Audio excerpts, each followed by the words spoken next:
ఫిక్కీ మహిళా పారిశ్రామికవేత్తలతో సీఎం రేవంత్ రెడ్డి సమావేశమయ్యారు. మహిళా శక్తి దీవెనడే ప్రభుత్వ బలమన్నారు. 22 జిల్లాల్లో త్వరలో ఇందిరా మహిళా శక్తి భవనాలు నిర్మిస్తామన్నారు. శిల్పారామం వద్ద ఫిక్కీకి 1000 గజాల స్థలం కేటాయిస్తున్నామన్నారు.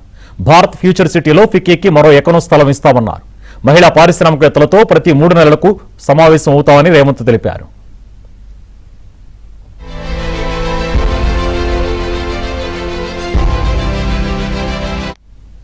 మహిళా సాధికారత కోసం మరో ఇండస్ట్రియల్ పార్కు తీసుకొచ్చేందుకు పరిశీలిస్తున్నామన్నారు.